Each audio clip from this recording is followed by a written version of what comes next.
Now that we're in the new year of 2024, I thought it only fitting that my first Draw With Me episode of the year featured the baby New Year himself. And I'm going to be drawing him looking all stylish and like he's ready to get his party on with a nice cold bottle of fizzy milk. And you can tell by the look on this little guy's face that he's going to be tolerating some serious lactose tonight. And in addition to just being a whole lot of fun to draw, this illustration is also going to introduce you to some new lighting techniques in Adobe Illustrator, as well as how to utilize the rotation tool to jazz up the backgrounds of your cartoons. So if you're someone who has always thought that drawing in Adobe Illustrator meant struggling with a pen tool for a few hours, then stick around because I'm about to expand your artistic horizon.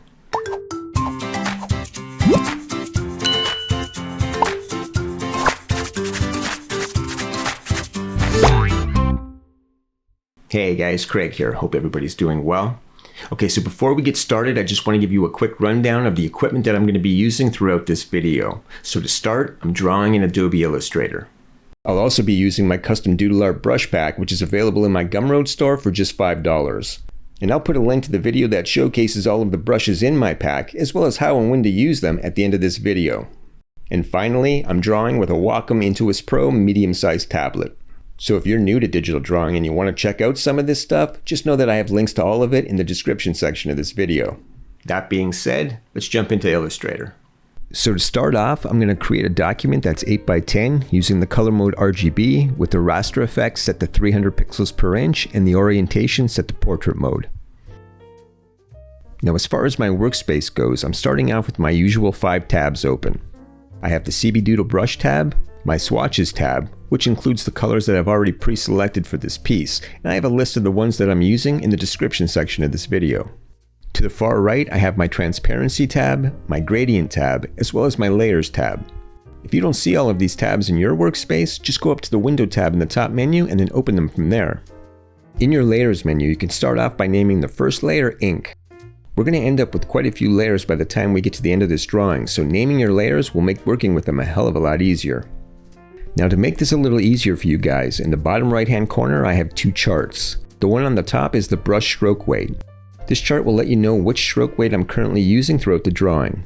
I'll also have the brush that I'm using highlighted in the brush menu as well. The chart on the bottom contains the steps for the cleanup process that you'll be going through to get rid of the lines that you don't want. Now I'm going to walk you through that process the first few times that I do it. But I'm going to leave these steps showing because as the video goes on, I'm just going to be fast forwarding through that process to keep the length of this video from getting too long.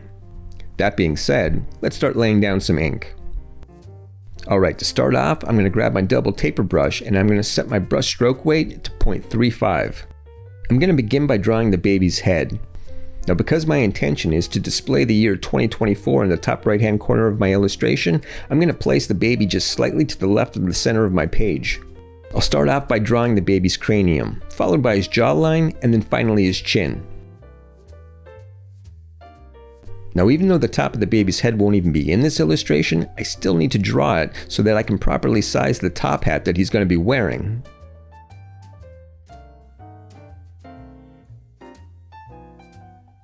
Once I have the head drawn, I'm going to go over to the bottom of my layer menu and click on the little plus icon to create a new layer. And I'm going to place that new layer below my ink layer. I'm not going to bother naming it because it's only going to be there temporarily. I'm going to use it to draw my line of center on the face. Now I'm going to grab my rough brush and I'm going to change my stroke color to red. I'm just going to draw my line of center down the middle of the baby's head. The baby will be facing slightly to the right, so my center line will be slightly to the right as well, and that's simply because due to the angle of the head, we'll be able to see more of the left side of the head than we will the right. Okay, now I need to place a guide where I want my eyes to be. Where you place this line really has a lot to do with what type of character you're drawing. If I was drawing an adult, I might place the line towards the middle of the head. But because I'm drawing a baby, in cartoons, babies are traditionally drawn with very bulbous heads. To achieve that look, you need to make sure that the baby's forehead is very large, so you're going to want to keep your eye line fairly low on the head. Now just to make sure I don't accidentally select these lines, I'm going to lock out this temporary layer. Now this eye line not only shows me where to start drawing my eyes, but it also lets me know where to draw my ears as well. The ends of this line should pretty much run right through the center of my ears. Okay, once I've got my ears drawn in, it's time to go through the cleanup process. So what you want to do is grab your selection tool, that's the black arrow, and then select all of the lines on your page with the exception of the center lines. Now go up to the Object tab in the top menu, and from the drop-down menu choose Group. Then with your lines still selected, go back up to the Object tab and this time choose Expand Appearance. Keeping your lines selected, go back up to the Object tab and down to Live Paint, and then from the sub-menu choose Make. And then the final step is to go back up to the Object tab, down to Live Paint one more time, only this time choose Expand. Now just deselect your lines, grab your Direct Selection tool from the toolbar, that's the white arrow, and then select and delete all of the overlapping and unwanted lines. As you can see, this process I just walked you through is exactly the same as what I have printed out in the chart at the bottom right hand corner. So from here on out, whenever I say go through the cleanup process, just repeat these same steps. Just know that you're going to be doing this process quite a bit throughout this drawing. Okay, so now it's time to add some detail to the face. So I'm going to grab my double taper brush one more time, and I'm going to lower my stroke weight down to 0.25. I like to keep the outside lines slightly bolder than the inside detail lines. Now one thing that I want to point out here is that this baby's head is on a slight angle facing to the right. So for that reason, the right eye is going to be closer to the line of center than the left eye is. And that's simply because on the left side, we're actually seeing the side of the nose, whereas on the right side, we're not, because it's facing away from us. So it may seem like I'm not centering these eyes properly, but I am. I'm just accounting for the bridge of the nose. I'm choosing to draw this style of eye with the curved bottom because I want to allude to the pudgy cheeks of the baby. When it comes to the bridge of the nose, I'm not going to draw it in with line art. I'm actually going to take care of that with the shadows later on. As for the mouth, I'm going to keep it fairly small and simple. I'm also going to put creases in both corners of the mouth. Doing this will once again help me further establish the baby's chubby cheeks. I'm also going to draw in a bottom lip as well. Now before I move on, while I'm still at this stroke weight, I'm going to add a little detail to the ears.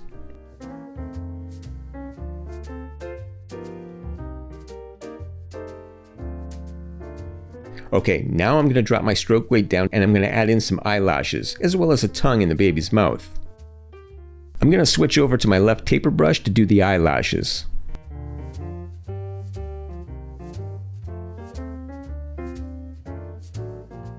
And to finish off the face, staying with my left taper brush, I'm going to raise my stroke weight to 0.5 and then draw in some eyebrows.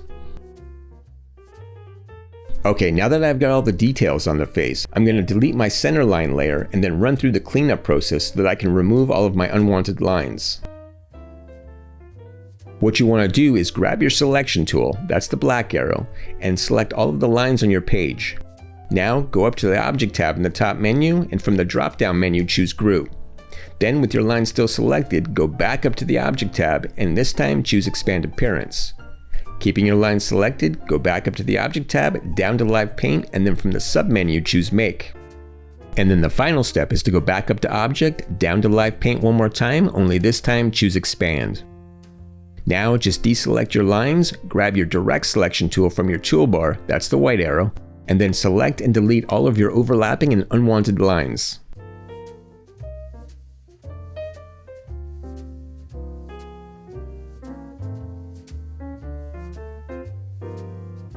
Once you finish cleaning up the illustration, this would be a good time to save out your drawing. Okay, now I don't want my eyebrows to have such a flat edge to them, so I'm going to grab my Direct Selection tool and using the control points, I'm just going to round them out a bit.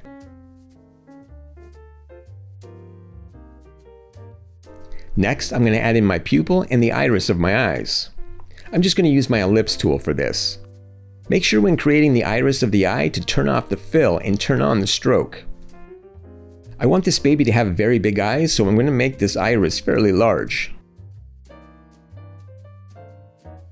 I'll just set the stroke weight to 2 points and I'm going to change the variable width profile to number 2.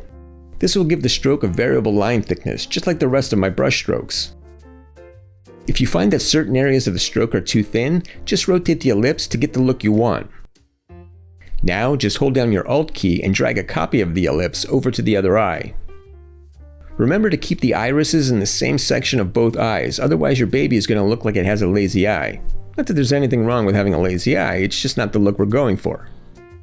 Now go up to the top menu, turn off the stroke and set the fill color to black. It's time to create the pupils of the eyes. The most important thing here is to do your best to center them to the middle of the iris. Once you've got the first eye done, hold down your Alt key and drag a copy over to the other eye. Now that you have both pupils done, change your fill color to white and create a specular highlight in each eye. Don't make these highlights too big. You don't want to overpower the eye. And make sure that both highlights are in the same spot on both eyes. Once you have everything in place where you want it, using your selection tool, just select the ellipses and then go up to the Object tab and choose Expand Appearance. You need to do this before you go through the cleanup process, otherwise the ellipses won't merge properly with the rest of your line art. Now that you've expanded them, just go through the cleanup process with the entire illustration. When you're done, delete the overlapping part of the ellipses below the eye and delete the white specular highlight as well. The reason that we're removing them is because we want those highlights to be on our flats layer when we paint the illustration. Okay, now would be a good time to save out the drawing. So the next thing I'm going to add to the drawing is the top hat. Once again, I'm going to use the double taper brush with the stroke weight set to 0.35. Now I'm going to start out by drawing the brim of the hat because this will give me a pretty good idea as to how far the hat will sit down on the baby's face. When it comes time to draw the brim, don't just draw it in front of the head. It needs to start out from behind the head and end off behind the head as well. The shape of the brim is going to flow like a slightly flattened letter S, in reverse. And you want to be adding in the flipped up part of the brim as well.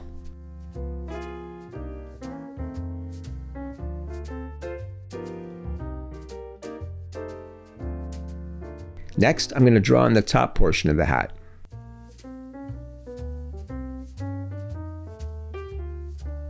This is one of the reasons why it's important to draw the full cranium of the baby's head. You need to make sure that when you're drawing the hat that the baby's head would actually fit in it. Without that reference line, you may be drawing the hat too small, and if where the hat ends doesn't overlap where the baby's head ends, then your drawing is going to look off. Now you'll notice that the top of the hat is curved upwards, whereas the brim of the hat is curved downwards. If we were looking up at the hat from underneath it, both the brim and the top of the hat would both be curved upwards. If we were looking at the hat from the top down, both the top and brim of the hat would be curved downwards. But because we're looking at it from sort of a fisheye view, the two are going in different directions. This is important because when it comes time to draw the band of the hat, some artists will just draw it straight across, and to me, that just looks too stiff. The rule of thumb that I use is that the band should follow the curvature of whichever end it's closest to. So in this case, because I'm drawing the band toward the bottom of the hat, I'm just going to follow the curvature of the brim. And whenever I'm drawing any type of band, I like to extrude it out past the edge of the hat, rather than just having it go to the edge of the hat. Having that little overlap just makes the band look like it's actually wrapped around the hat as opposed to being painted on it.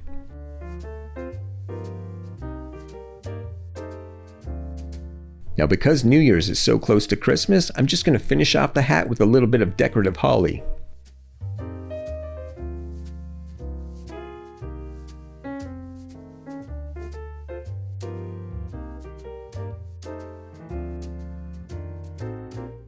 I think I'm going to lower the brush stroke weight to 0.25.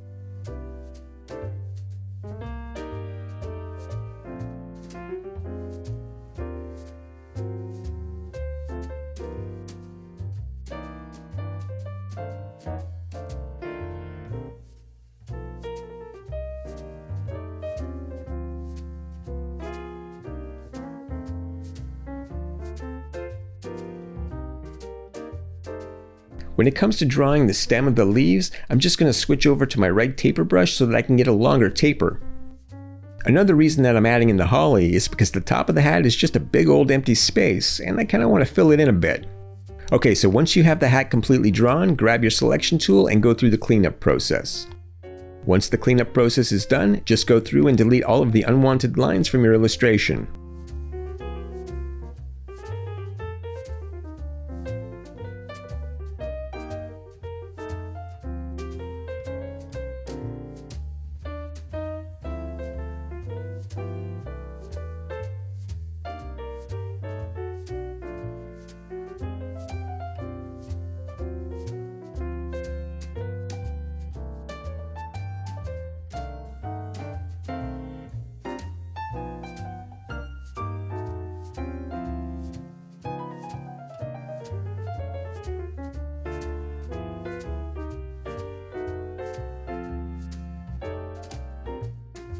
Now that the drawing is all cleaned up, save out your work. Okay, so before I draw the baby's body, I'm going to draw on the bottle first. Because the bottle is actually going to be covering quite a bit of the body, there's really no sense in me drawing it if I'm just going to be deleting it later on. So to create the bottle, I'm just going to be using my bottle brush from my Doodle brush pack. And I'm going to set the stroke weight to 0.35. I'm just going to draw a basic champagne bottle shape. The reason that I'm using the bottle brush is due to the fact that it has the double line, which nicely represents the space between the inside of the glass and the outside. Now it'll probably be a little difficult to draw this bottle in just one stroke, so you'd be better off breaking it up into 2 or 3 pieces. If you need to finesse the line a little bit to get it to line up properly, just use your direct selection tool.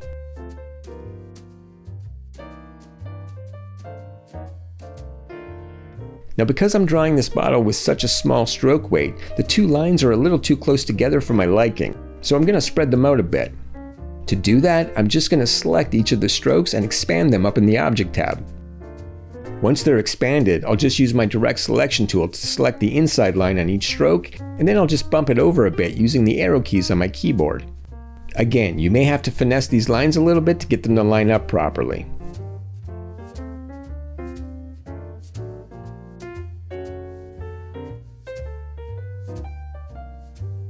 Next, I'm going to switch back to my double taper brush, but I'm going to keep the stroke weight at 0.35.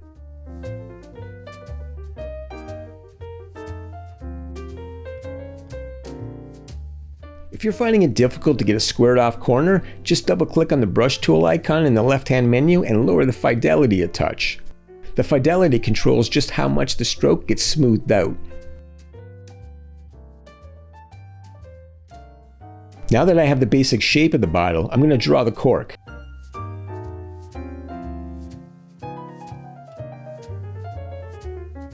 I'm going to leave the bottom of the cork for now and just focus on the bottle labels while I still have my brush set to this stroke weight.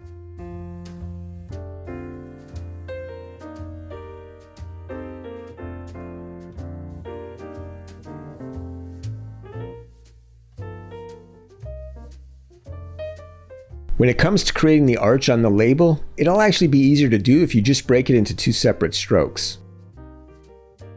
Now when it comes to the bottom of the cork, I'm just going to use my ellipse tool.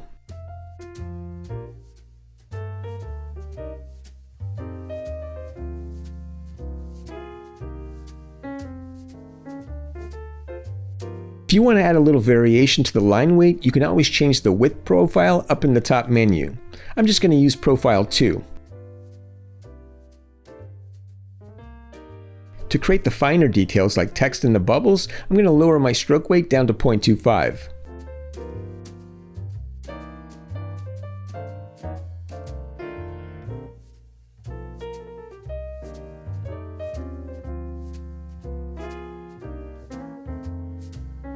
You don't have to get very fancy with the letters. This is a cartoon. Basic block lettering will do just fine.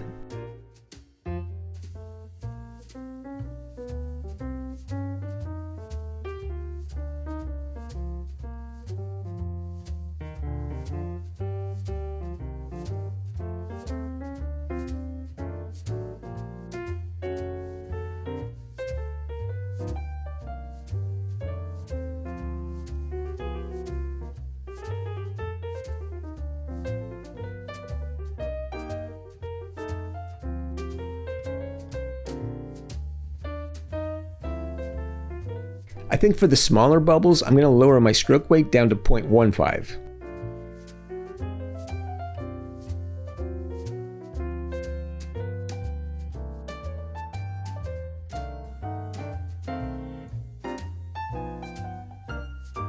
Alright, I'm going to raise my stroke weight back up to 0.25 and I'm going to draw in some splashing milk. Because we're dealing with liquid, you want to make sure that all of your strokes are rounded. So you may want to raise your brush fidelity back up to high.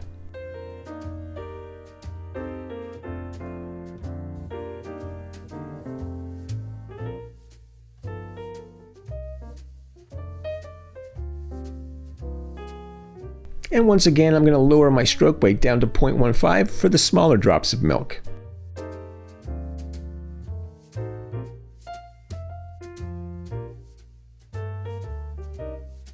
Okay, now it's time to go through the cleanup process and get rid of all of my unwanted lines.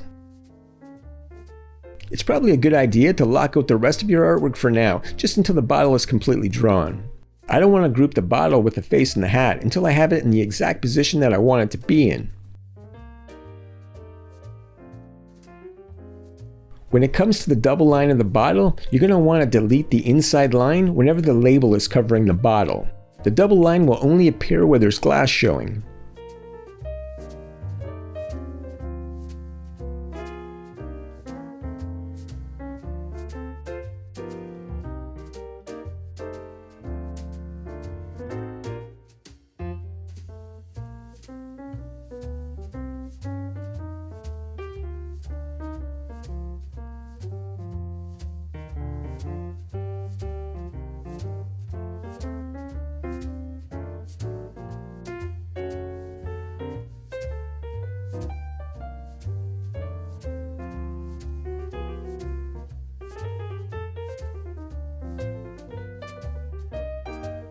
Once you have the bottle all cleaned up and positioned exactly where you want it, unlock the face and hat layer and then go through the cleanup process with the entire illustration.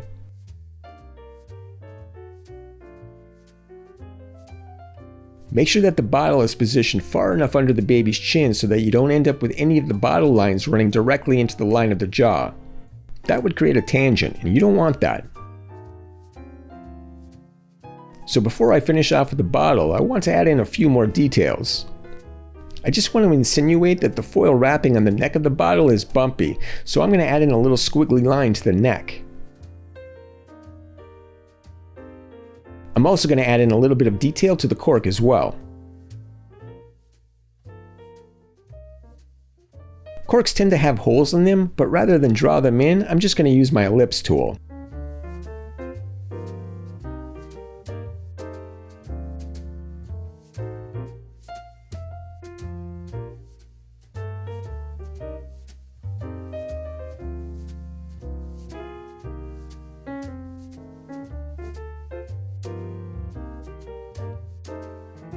Now that everything is done, I'm just going to go through the cleanup process one more time.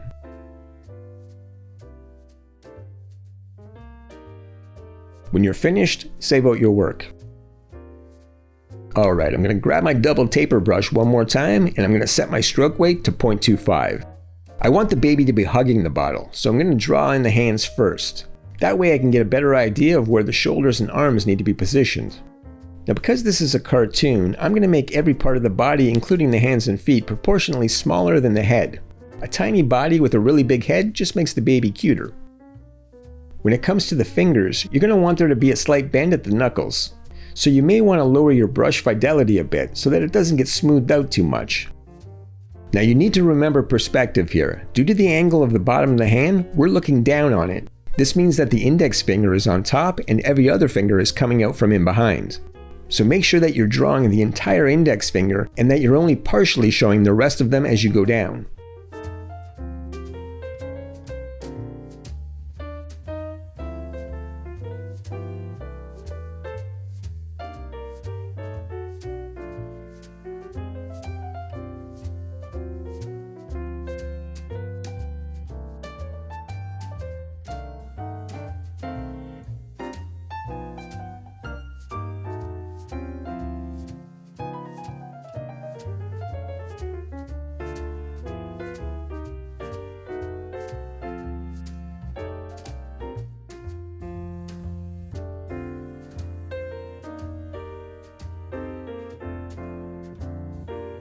As for the top hand, the second finger is on top and every other finger is in behind. Now you could go either way with this. Because of the angle, the index finger is always going to be behind the second finger, but you could draw the third finger in front of the second finger and the pinky finger in front of the third finger if you wanted to. Either way would work, I just prefer this way. As for the thumb, it'll actually be behind both the index finger and the bottle. Once you've got the hand drawn in, go through the cleanup process.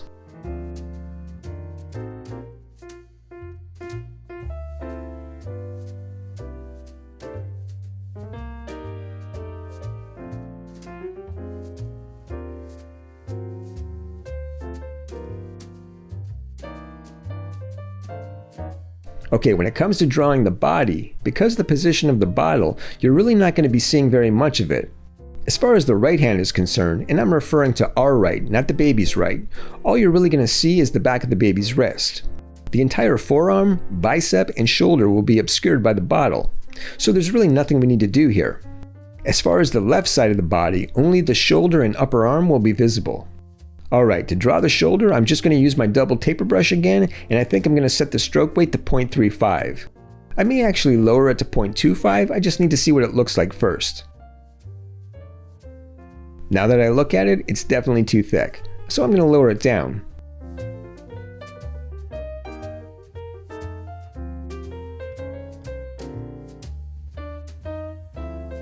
And the last thing that I need to put in is the shirt collar.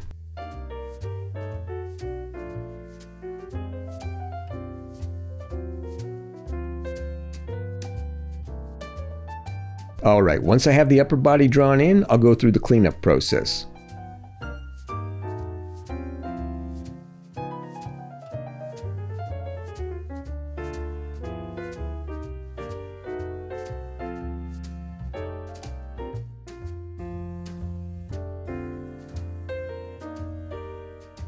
And now would be a good time to save out your work.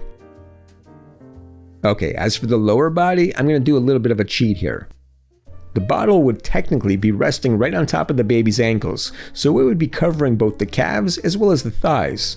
So I'm just going to do an easy out here and just draw the bottom of the feet. Now you want to make sure that the feet are in front of the bottle and that they're overlapping it. You also want to make sure that the very bottom part of the heel is slightly lower than the lowest point on the bottle. Because the bottle is further back in the scene, it should appear slightly higher up in the distance.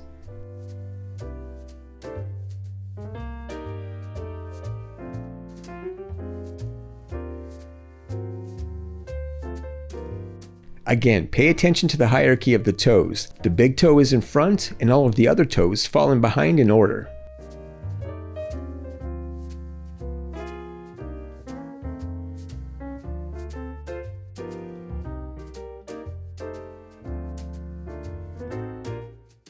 Okay, due to the thicker stroke weight on the bottle, I think I'm going to raise the stroke weight on the feet to 0.3.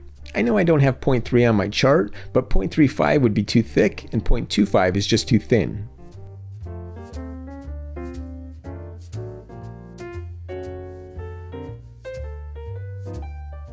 So here's what I was talking about. This left heel is slightly higher than the bottom of the bottle and it looks off. So I'm just going to grab the entire foot and lower it down a bit. Once you have the feet drawn out, go through the cleanup process.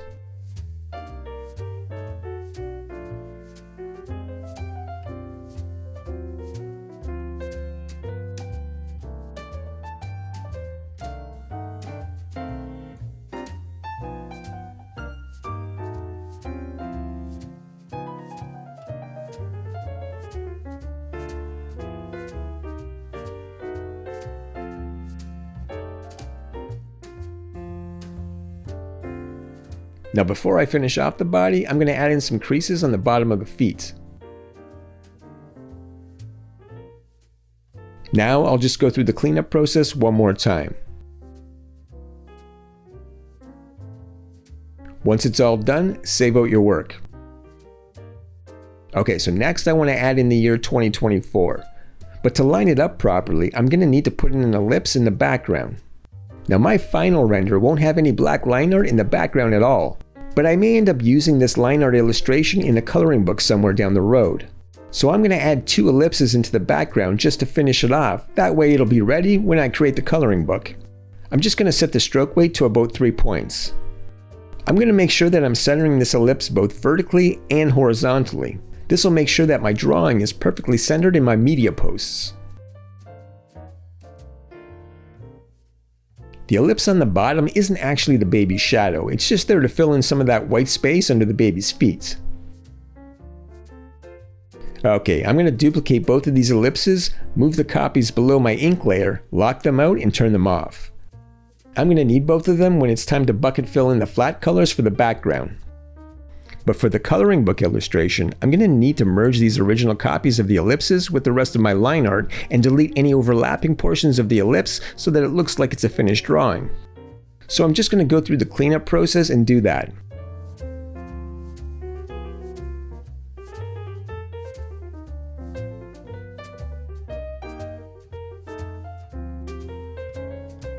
Having these lines here is really not a big deal. I'll just remove them once I start painting. Okay, so the last thing I need to do as far as the drawing goes is put in the dates.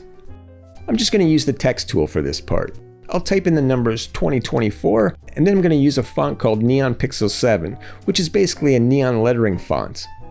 This is a font created by Style 7 and is free for personal use or educational purposes, which is how I'm using it. If and when I decide to put this illustration in a coloring book, I'll purchase the commercial license at the time. Now I want this text to follow the curvature of the ellipse, and there are two ways that I can actually go about doing this. I can use the Type on Path feature under my text tool, which I'll show you how to do later on in the video. But in this instance, I'm just going to apply an arch effect to the text. And to do that, I'll go up to the Effects tab in the top menu, and with the text selected, go down to Warp and choose Arch from the submenu. I'm going to set the bend to 30% on the horizontal axis and then click the OK button. Now before I can rotate this text, I need to expand it. If I don't, the text will be distorted when I do. So with it selected, I'm going to go up to the Object tab and choose Expand Appearance from the drop-down menu. I also want to add a drop shadow to this text to give it more of a 3D look. To do that, I'm going to go up to the Effect tab, then down to Stylize, and from the submenu, I'm going to choose Drop Shadow. I'm going to leave the mode set to normal, the opacity at 100%, the X and Y offset to about 0.03 inches, and the blur set to 0. The color I'll just leave black, and then I'm going to click the OK button. Now I need to remove some of this drop shadow. To do that, I'm going to have to expand these numbers one more time, and I can do that from the Object tab. Now comes the tricky part. Using my Direct Selection tool, I need to remove any part of the drop shadow that's inside of the number itself. Everything outside of the number that's to the bottom right can remain. So I really need to be careful here to make sure that I'm not deleting the wrong lines.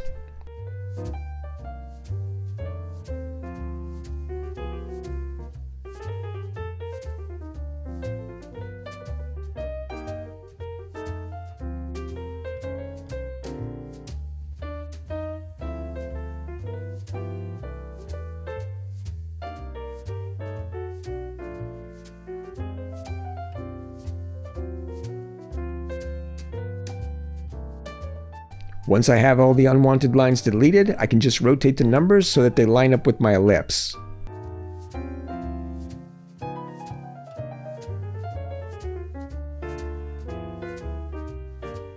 Okay, now that my illustration is completely drawn, I'm going to rename the artwork layer to ink and the number layer to date. Then I'm just going to lock them both out. Alright, with the drawing part finished, it's time to add in some color. So I'm going to start by doing the flat colors. But before I do that, I need to set up a few things first. To start, now that I've saved up this illustration for a coloring book page, I need to delete the background ellipses. I won't be needing them anymore. I'll just use my Direct Selection tool to delete the ellipse lines. Now remember, I still have my background ellipses locked out and turned off on two separate layers, and I'll get to those in a bit. But for now, I just need to make two copies of this ink layer. And I'm going to do that by dragging the layer down to the little plus icon at the bottom of the layer menu. I'm going to rename these layers to flats and highlights.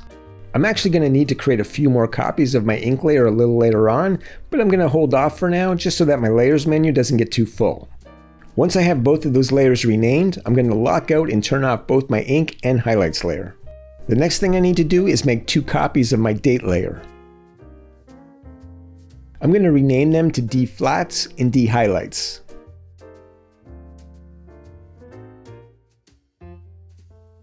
Then I'm just going to lock out and turn off the date and de-highlights layer.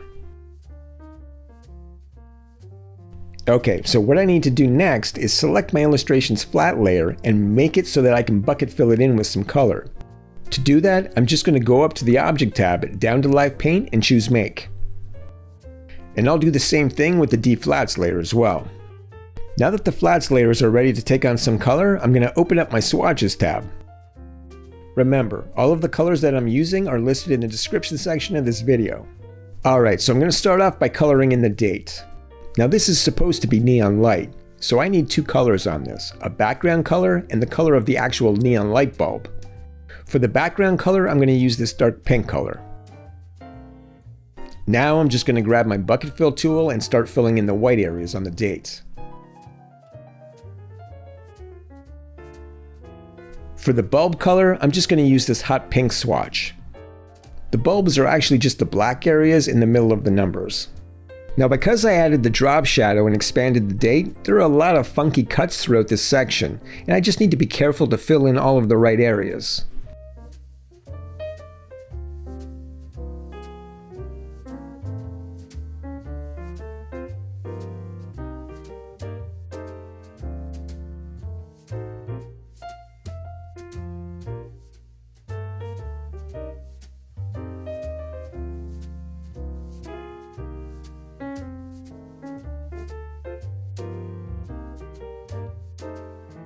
Okay, once I have all of the color filled in, I'm just going to select the date using my selection tool and then go up to the Object tab, down to Live Paint and choose Expand. This will allow me to delete all of the black area. Using my Direct Selection tool, I'm going to select any area that's black on the date, and then I'm going to go up to my Select tab in the top menu, down to Same, and then from the sub-menu, I'm going to choose Fill and Stroke. Then I'm just going to hit my Delete key. So this will now be the flats layer for my date. Unlike the illustration layers, the flats and the highlights layer for the date need to be on top of the ink layer, not below it. So I'm going to move this flats layer on top, and then I'm going to rename it to D-flats. Now I'm just going to lock it out.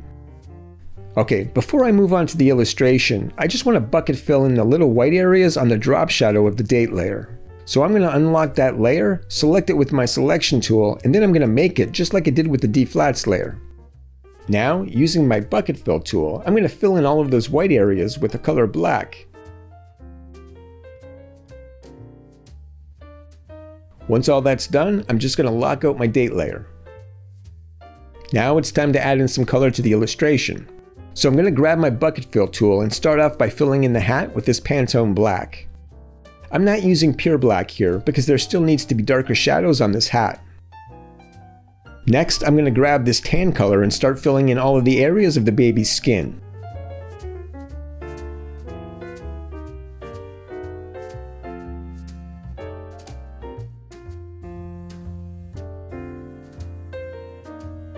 After that, I'm going to grab this light pink color to fill in the baby's tongue. I'm going to color the stroke as well, just to make the tongue a little bigger. Now I'm just going to use this Pantone Black for the mouth for now. If I use dark black, it'll be deleted when I remove all of my line art a little later on. Next, I'm going to use this light green to fill in the holly leaves. And this bright red to fill in the berries. I'm going to use this orange color for the band of the hat. And this tan color for the bottle's cork. So I'm also going to use this light green for the glass on the bottle. But I'm not going to fill in the bubbles with this color. I'm going to use a darker green color so that they stand out.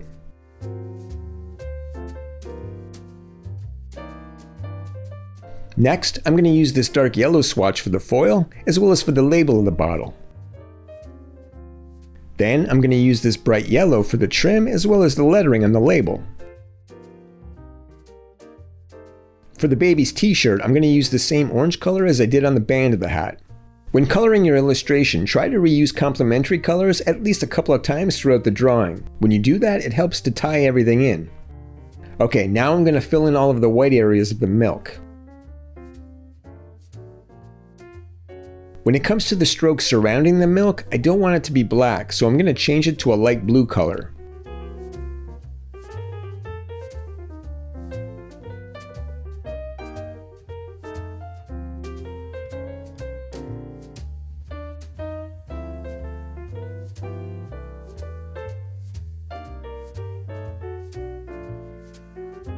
And now I'm going to fill in the whites of the eyes.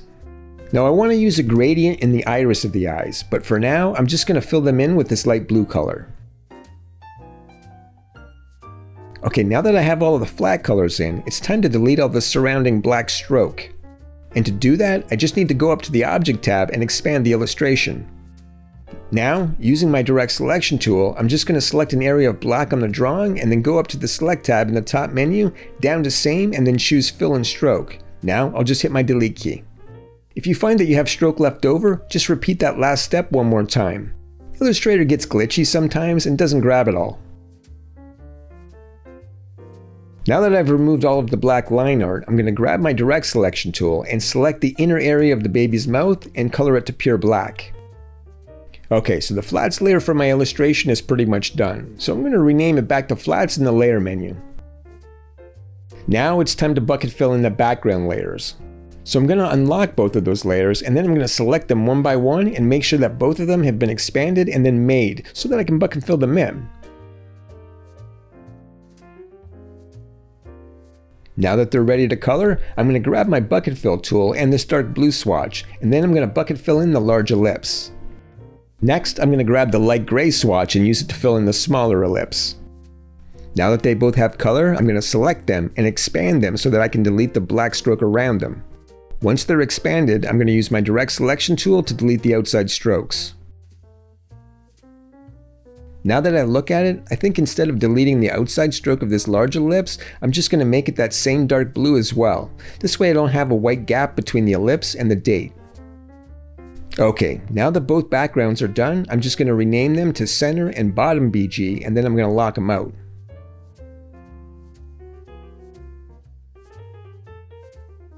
I'm going to turn my flats layer and my ink layer back on just to see if there's anything that I've missed. Okay, so I want to try and tie in the date with the background a little more, and I'm going to do that by adding in an additional stroke around the outside of the large ellipse. So I'm going to turn off all of the layers with the exception of the background layers, and then using my ellipse tool, I'm going to set my fill to transparent and my stroke color to that same dark blue, and then I'm going to create another large ellipse outside of my background. I'm also going to make sure to center it to the page using my horizontal and vertical align tools. I'm going to set the stroke to the inside of the ellipse, and I'm going to bump up the stroke to about 7 points. I'm also going to drag the new ellipse down in the layer stack and place it inside of the large ellipse layer. Doing this is essentially grouping them together.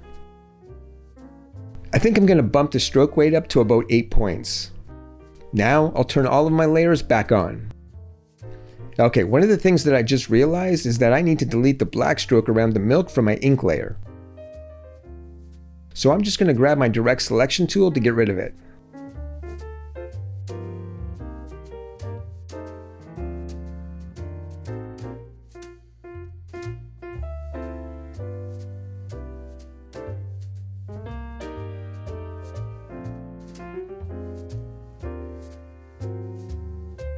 Alright, the last thing I need to do on my flats layer is just put the gradient in both of the irises of the eyes. To do that, I'm just going to grab my direct selection tool and then select the left iris. Next, I'm going to select my gradient tool and then go up to the gradient tab in the top right hand menu. Now I'm just going to click on the gradient swatch to apply it. Okay, so before I change the color of the gradient, I just want to rotate it so that the dark side is coming from the top of the eye. I'm just going to line it up so that there's just a little bit of color coming in from the top. Now I'm going to double click on the black gradient slider in the gradient tab, and then in the pop-up menu I'm just going to click on the swatches tab. From here I'll just select that medium blue swatch. Then I'll click on the white gradient slider and change that one to the light blue swatch that I originally used in the iris. Next I'm going to play around with the control arm until I get this iris looking the way that I want. I'm probably going to end up lowering the opacity of that light blue slider to about 50%. It's a little too dark for my liking. Now I'll just do the same thing for the other eye.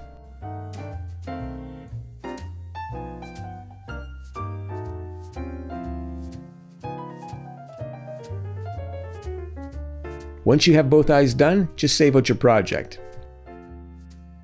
Okay, so I don't want to leave the background just a solid blue color. I want to add a little character to it. And since this is the baby new year, I thought why not add in a clock? Okay, so the majority of this clock is going to be created using the ellipse tool and the rotation tool. So I'm going to start by creating 5 ellipses that vary in size and that will make up the basic design of my clock face. Each ellipse will have the same stroke weight, which is 2 points. I don't need fill on these ellipses, I just need a stroke. Now it's really important to make sure that all of your ellipses are perfectly centered to your page, so make sure that you're using both your horizontal and vertical align tools in the top menu. It's also not a bad idea just to turn your background ellipse on for a minute, just to make sure that the new ellipse is lining up properly.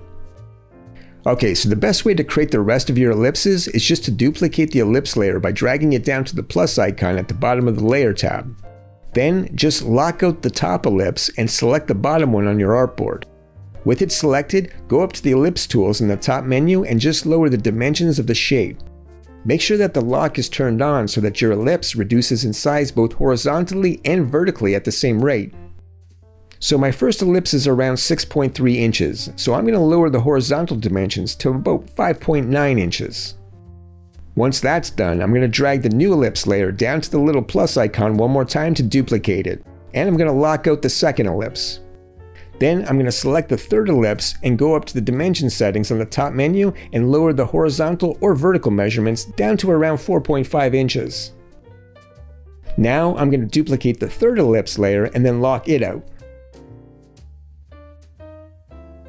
With the fourth ellipse selected, I'm going to lower the dimensions to around 4.1 inches.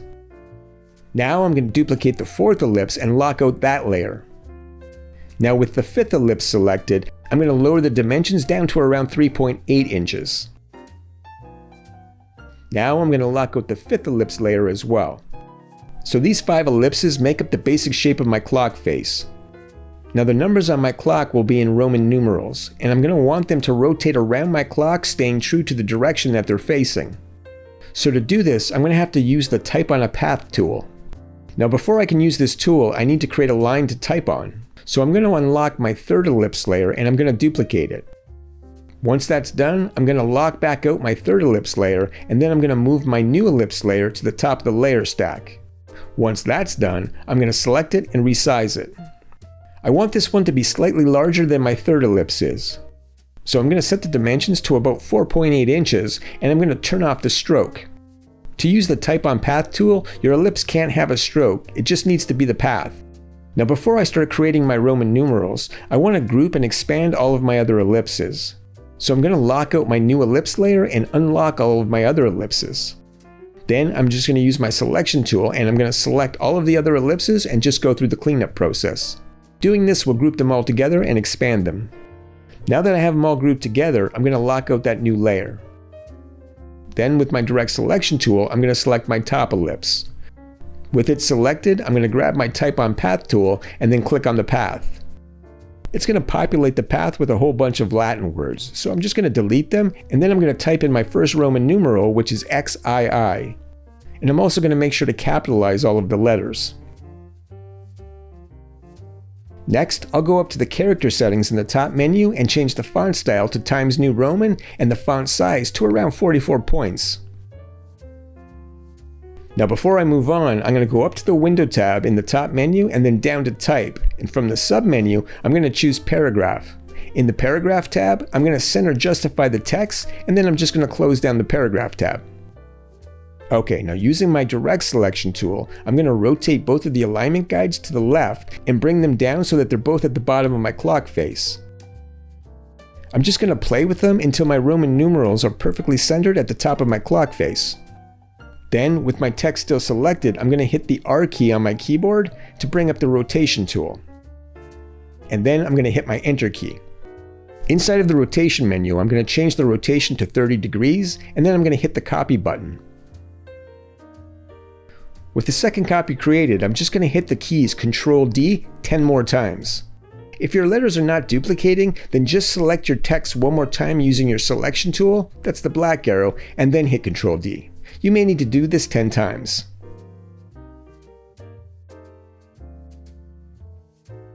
Now that you have all your numerals created, grab your regular text tool and change each Roman numeral one at a time to the proper numeral.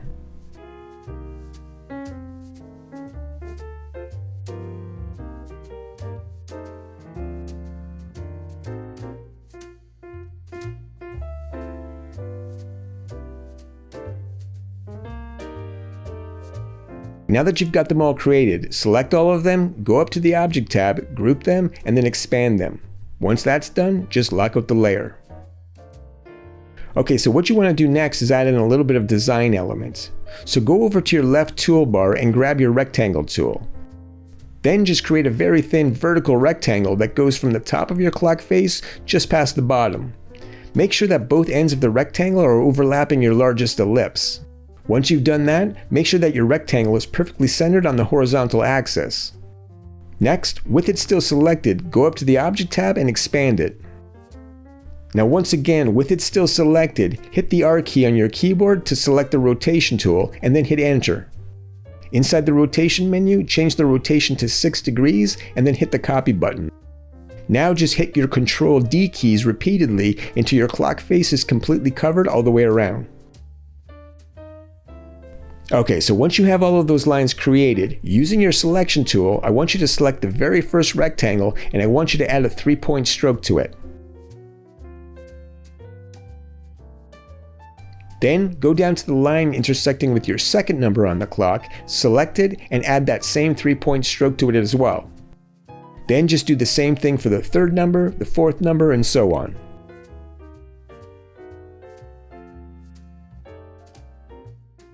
Once you're finished, every number on your clock should have a bold stroke over it. Now what you want to do is group select them all together and go through the cleanup process. Okay, so once you have them all grouped together and expanded, turn off your numbers layer and then unlock your ellipse layer. Then select both your lines and your ellipses on your page and then go through the cleanup process one more time.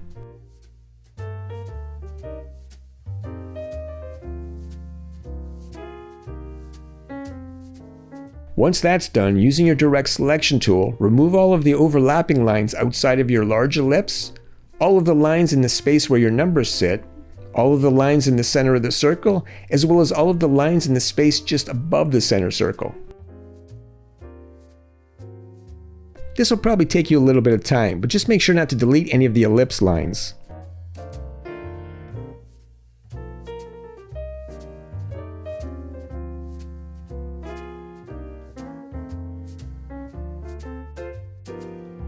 Okay, so once you've got it all cleaned up, turn on your background ellipse layers and unlock both of your clock layers. Then group select both of your clock layers and go through the cleanup process one more time. And with your clock still selected, change the color to that light blue that you used in the darker part of the baby's iris. Now drag the clock layer down in the layer stack right above your background ellipses and rename it to clock and then lock it out. Next, just turn all of your finished layers back on and save out your project.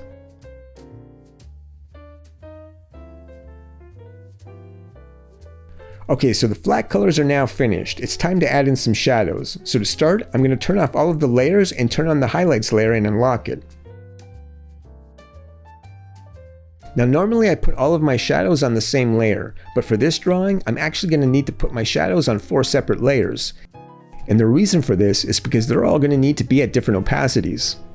So for that reason, because I need an ink layer to draw on my shadows, and because the only ink layer I have in my stack is the highlights layer, I'm going to have to duplicate this layer 4 more times. And I'm going to do that just by dragging it down to that little plus icon at the bottom of the layers menu. Now that I have them all duplicated, I'm going to lock them all out and turn off all of them except one.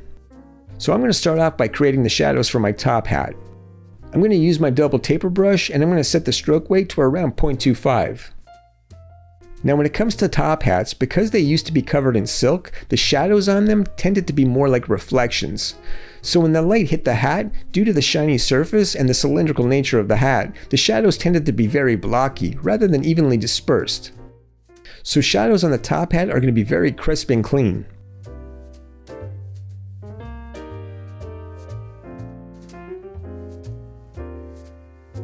I think I'm going to lower my brush stroke weight down to 0.15.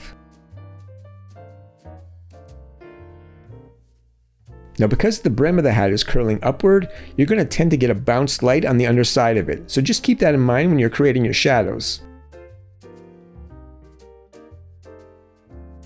Now, okay, once I've got all of my shadow lines in place, I'm just going to go through the cleanup process.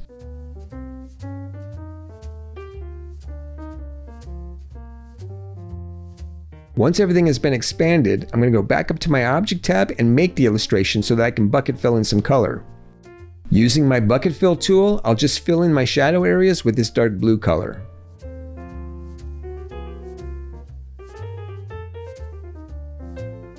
Now that the color is filled in, I'm going to select my illustration, go back up to the Object tab and expand it one more time. Then using my direct selection tool, I'm going to select an area of the black line art and then go up to my select tab in the top menu, down to same, and then from the sub menu choose fill and stroke. Now I'll just hit my delete key.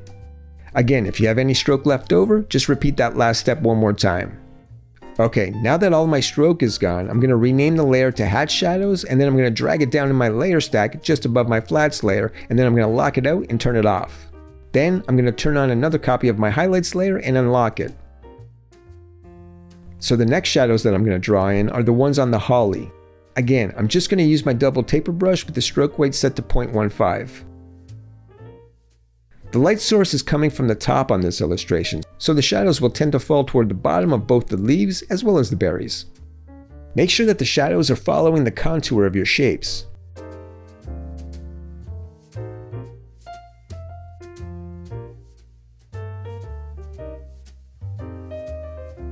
Once I have my lines in place, I'm just going to run through the cleanup process.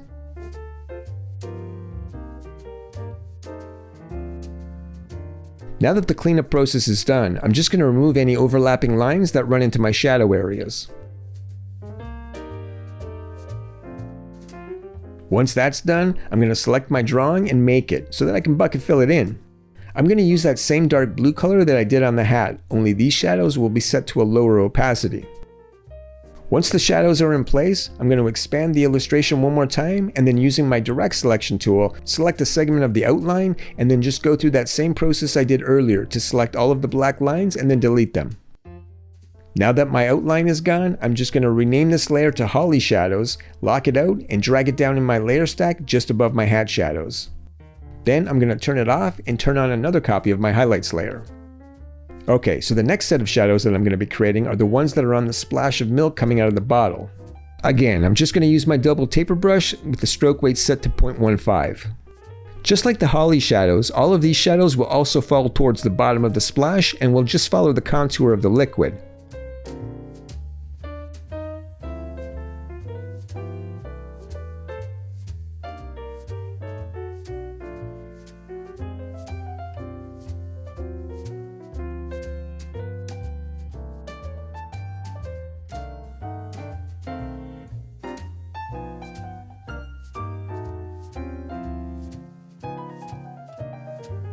I'm also going to add in a few freestanding shadows as well. Once my lines are in place, I'm just going to go through the cleanup process. I don't think there are any overlapping lines that I need to remove in this situation, so I'm just going to make the illustration and then go straight to the bucket fill. The color of these shadows are going to be the same as the light blue color that I used for the stroke of the milk.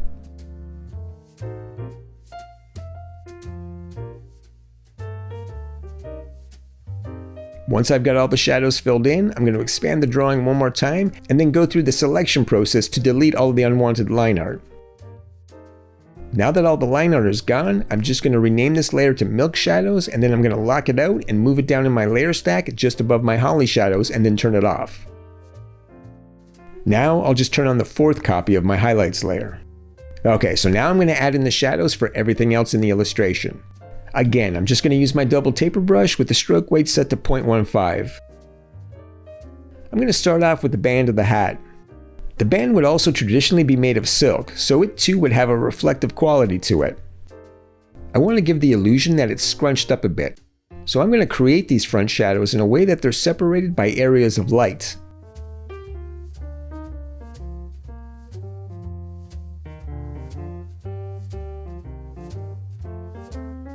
I'm also going to line these shadows up around the same place where my top head shadows would have fallen.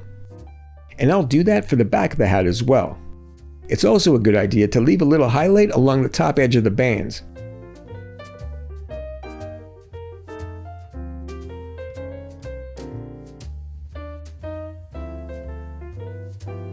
Okay, when it comes to the baby's face, I'm going to try to keep this fairly simple. So I'm going to start by placing a shadow underneath the brim of the hat. Next, I'm going to add in some shadow to show the contour of the left ear. Now I could really add in a lot of shadow to further define the cheeks, but I'm not going to.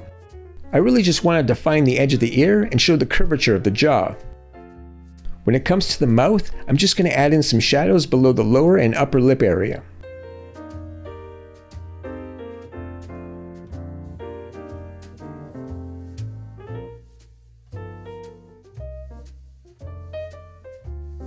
As for the eyes, I'm going to put a little shadow towards the back of the eye, as well as define the bridge of the nose.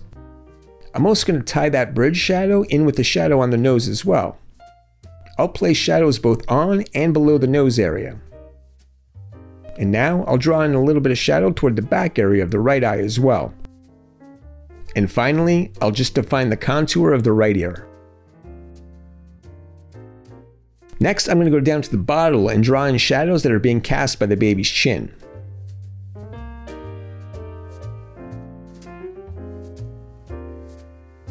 Most of the top part of the shoulder is going to be in shadow, but there will be an area of light going down the arm. As for the thumb and fingers, I'm just going to draw in all of the shadows toward the bottom of them. Again, I'm just following the contour of the fingers. Now because the chin cast a shadow on the bottle, I'm also going to put in a cast shadow under the fingers as well. Just know that not all of these shadows are necessarily accurate. I'm placing some of them just to add in some dimension to the illustration. The shadows on the right hand will be fairly similar to the ones on the left.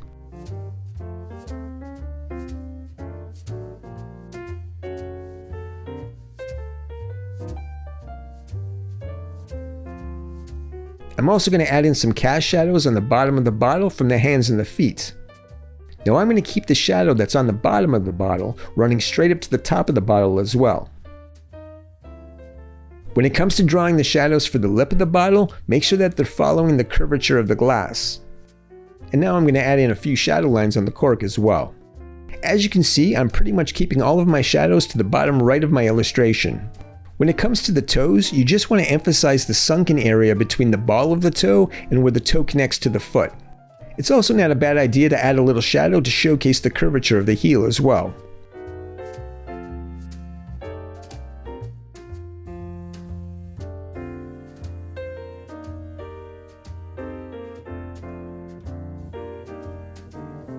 Just to add a little more character to the text on the bottle, I'm going to add in both shadows and highlights to it, just to give it sort of an embossed look.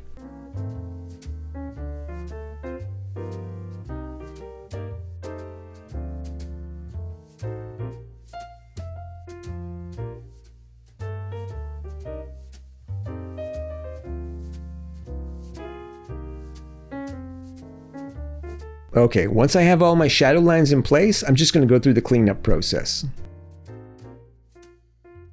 Once that's done, I'm going to grab my direct selection tool and start removing all of the unwanted overlapping lines. When you're doing this, make sure that you're only deleting the shadow lines and not the lines from the original ink layer. After watching my videos, I've had some people comment to me that this method of drawing in shadows seems to be a lot more work than just painting them in with a brush, but it's really not. Just drawing a line around the edge of your shadow is much quicker than painting the entire shadow. Now yes, the cleanup process takes a little time, but the bucket fill process is super fast.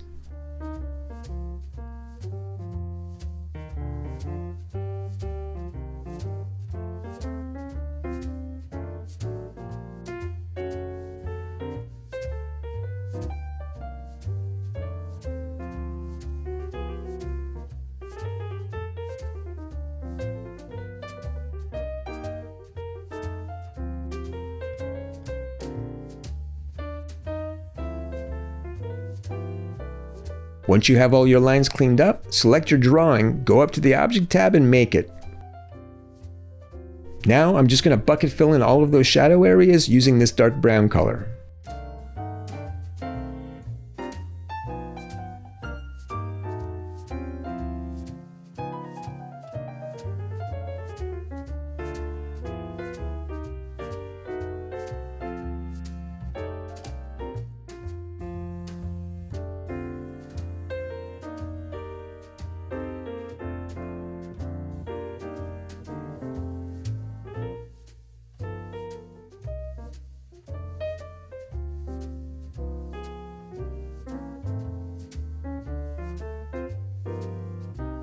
Once all of the shadows are in, I'm going to select my drawing, go up to the Object tab, and expand it one more time. Then, using my Direct Selection tool, I'm going to select an area of the black line art, go up to the Select tab, down to Same, and choose Fill and Stroke. Now, I'll just hit my Delete key. And I'll repeat those last few steps to remove any remaining line art. Now that there's nothing left but shadows on my page, I'm going to rename this layer to Face Shadows, lock it out, drag it down in my layer stack so that it's right above my flats layer. And then I'm going to turn it off and turn back on every other layer except my shadow layers. Okay, so now that I have all of my shadows created, it's time to set them up properly. So I'll start with the milk shadows. Those are very simple because they're going to stay exactly the way they are. Next, I have the shadows on the holly. I'm going to unlock that shadow layer, and using my selection tool, I'm going to select the shadows on my artboard. Then I'm going to go over to my transparency tab, and I'm going to change the mode to multiply and lower the opacity to 30%. Then I'll just go back to my layers menu and lock this layer out. My next shadow layer is for the top hat shadows. I'm going to unlock this layer, select the shadows on my artboard, and then in the transparency tab, I'm going to set the mode to multiply and the opacity to 80%. Once that's done, I'm just going to go back and lock out this layer. My final shadow layer contains my face shadows. I'm going to turn it on and unlock it, and then I'm going to select it, head over to my transparency tab one more time and change the mode to multiply and the opacity to 35%. Now I'll just head back over to my layer tab and lock out this layer. So if I turn off all of these shadow layers and then turn them all back on one by one, you can really begin to see just how much character each of these layers adds to the overall illustration.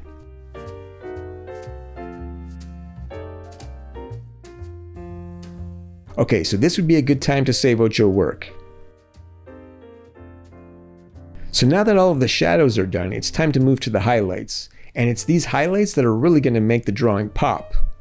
Now before I add in the highlight to my drawing, I first need to establish all of the light sources in the scene. Now obviously I have some white light coming from in front of the baby, but the date in the top right hand corner is supposed to be made up of neon lights. So the first thing that I need to do is make those numbers look like they're actually emitting light. So I'm going to start off by duplicating the flat color layer of my date illustration. And I do that just by dragging it down to the little plus icon at the bottom of the layer menu.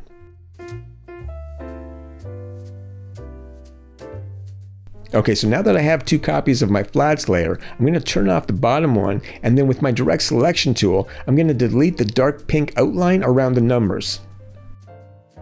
So now I'm left with what would actually be the neon lights themselves on this layer. The next thing I'm going to do is turn off the new bulb layer and then turn back on the flats layer.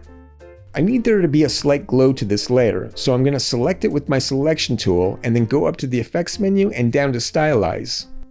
From the sub-menu, I'm going to choose Outer Glow. Now for the glow, I'm just going to use a slightly lighter pink color than I use for the bulbs themselves.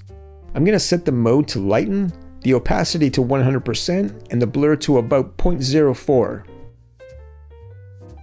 That will give me a nice soft glow that really starts to lighten up the black part of the date, which gives me a really nice contrast. Don't set the blur too high. You don't want to have a bunch of overspray showing up on the white background of your drawing. Now that that's done, I'm going to lock out that layer and turn the bulb layer back on.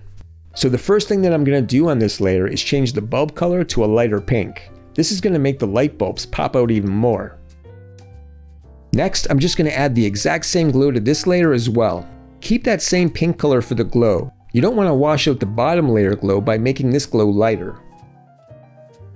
Okay, so although it may not look like this layer is really adding a lot to the overall glow of the neon lights, and that's because we're using the same glow, so the effect is subtle. But if we start duplicating this layer and stacking them on top of one another, then the neon lights are really going to start to glow. Now before I move on, I just want to clean up my layer menu a bit, so I'm going to drag all of these bulb layers, as well as my flats layer, down into my date layer, and then I'll just rename the layer to date.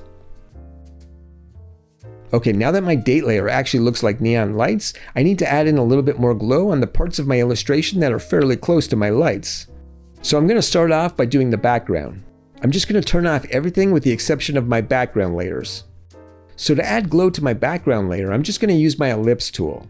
I'm going to create an ellipse with a solid pink fill color and no stroke. I want my glow ellipse to be slightly larger than my center background ellipse is. I'm also going to make sure that while I'm creating this ellipse, that I'm using my vertical and horizontal alignment tools to make sure that it's perfectly centered to my page. Okay, once I've got it where I want it, I'm going to add a gradient to it. With it selected, I'm just going to grab my gradient tool and then head over to my gradient tab in the right-hand menu and double-click on the gradient swatch to apply it. So I want the dark end of the gradient up towards the numbers, and I want the control arm to be positioned directly between the 0 and the number 2. Now I'm going to change the black slider to the same color pink that I used for the glow on the bulbs.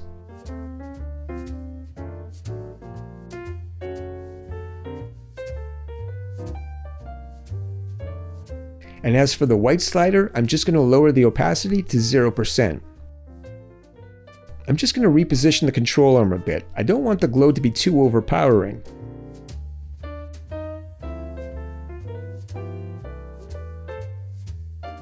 I may even lower the opacity of the pink slider down to 80%.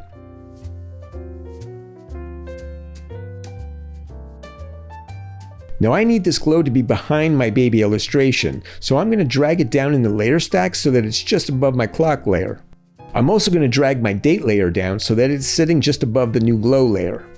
I'm seeing a little bit of blue coming out from behind the glow, so I'm going to increase the size of the ellipse of my glow layer by just a touch. Okay, so right now I have the mode of this gradient set to normal, but it's kind of washing out my clock underneath it. So what I'm going to do is, with it selected, I'm going to head over to my transparency tab and change the color mode to hard light. That will allow the clock illustration to show through a bit more. Okay, so that looks pretty good. Now it's time to add in all of the highlights on the Baby New Year illustration. So I'm just going to save out my project and then get started. Okay, so I'm going to start off by adding in the bright white specular highlights. For this, I'm going to change my brushstroke color to white, and I'm just going to create a new layer. I think I'm going to set my brushstroke weight to about 0.25. I'll start by adding in a little highlight to this wrinkle area in the foil. Okay, so my brush fidelity is set way too high, and you can see that it's smoothing right out. So I'm going to go up to my brush tool, double click on it, and then lower the fidelity down to about halfway. I think I'm also going to reduce my brushstroke weight down to about 0.15. Okay, that's better. Now since I have shadows on the bottle lettering, I'm going to add in a few highlights as well. These highlights will just help to finish off that embossed look. The only other white highlights that I need are going to be circular highlights on the top of each of the berries of the holly. I'm just going to use my ellipse tool for this. Okay, once I have all the highlights finished, I'm going to group select them all and just go through the cleanup process. Now I don't think I want these highlights to be at 100% opacity, so I'm just going to head over to the transparency tab and lower them down to about 90%. Okay, so with the white highlights done, I'm going to rename this layer to white highlights, lock it out, and then drag it down in my layer stack just above my ink layer. Alright, now it's time to work on the glass bottle highlights. For this, I'm going to need to make a copy of my highlights black ink layer. I'm going to turn all of the layers off with the exception of this new ink layer, and I'm going to unlock it. Just like with my shadows layer, I'm going to use my double taper brush and I'm going to set the brush stroke weight to 0.15. I'm also going to raise my brush fidelity up just a bit. Okay, so this highlight is just going to be one thick stripe that follows the contour of the bottle.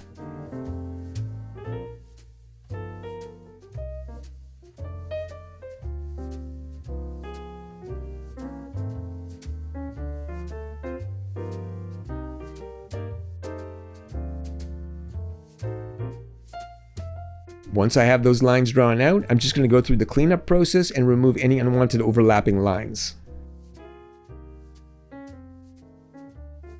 When that's done, I'm going to go back up to the Object tab and make my illustration so that I can bucket fill in some color. Now in this case, I'm just going to be using the color white.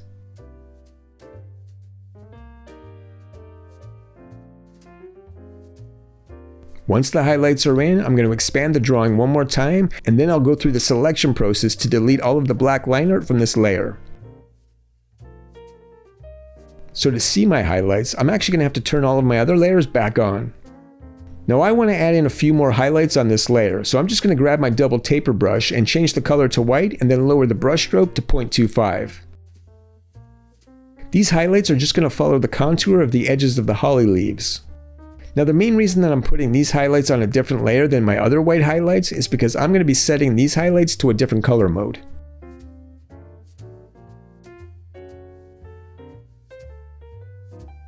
Okay, once I've got all the highlights drawn in, I'm just going to go through the cleanup process and remove any unwanted overlapping lines.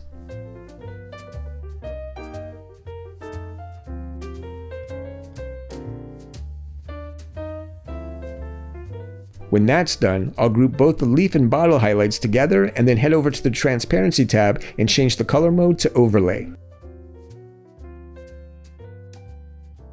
Now, I'm going to rename the layer to Bottle Highlights, lock it out, drag it down in my layer stack just below my ink layer.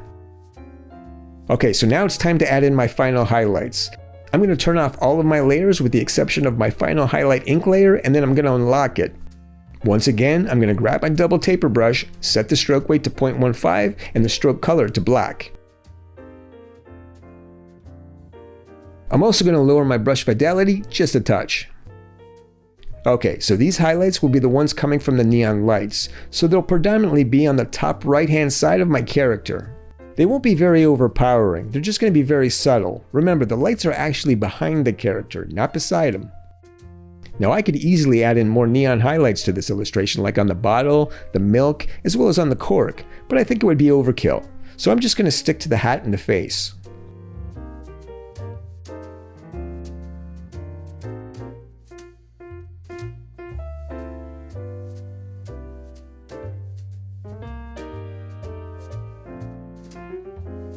Once I've got my lines drawn in, I'm just going to go through the cleanup process one more time and then remove all of the unwanted overlapping lines.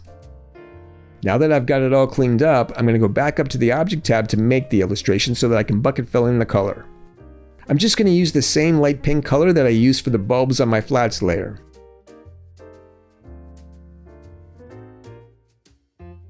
Once all of the color is in, I'll go back up to the Object tab, expand the illustration one last time, and then using my Direct Selection tool, I'll go through the selection process to remove all of the black line art from this layer. Now that it's all cleaned up, I'm going to rename the layer to Neon Highlights and drag it down in my layer stack just above the Hat Shadows layer. I'm also going to turn the rest of my layers back on.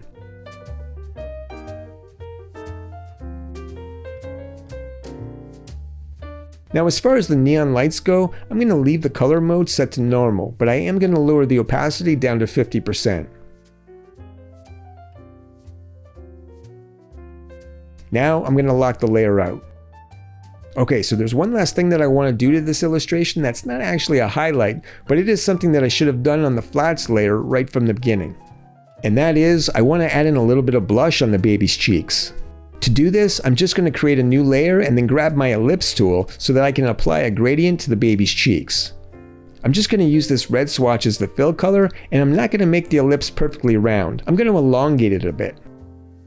Then I'm just going to grab my gradient tool, head over to the gradient tab in the top right hand column, and then double click on the gradient swatch to apply it.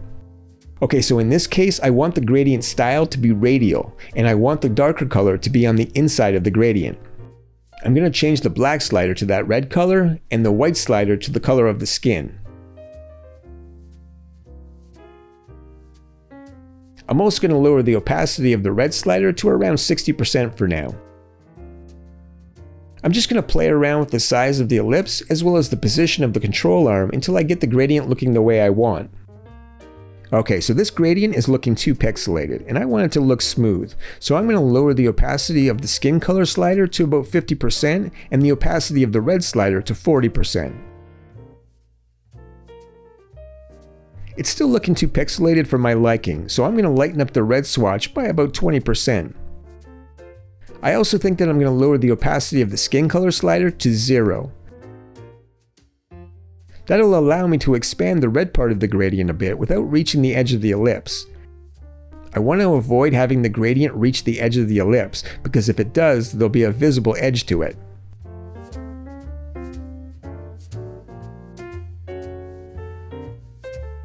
I think I'm going to lower the opacity of the red slider down to 30%.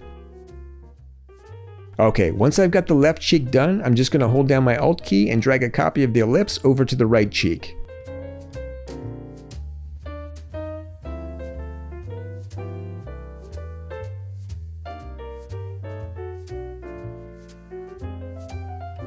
Now that both of these ellipses are in place, I'm going to head back over to my layer menu, rename this layer to blush, lock it out, and drag it down in my layer stack just above my flats layer.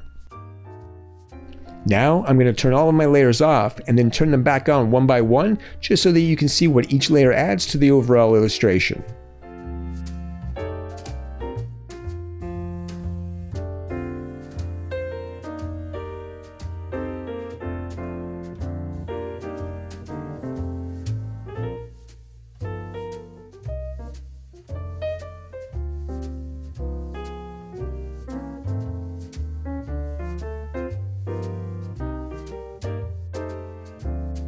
And there you have it, a finished illustration of the baby new year.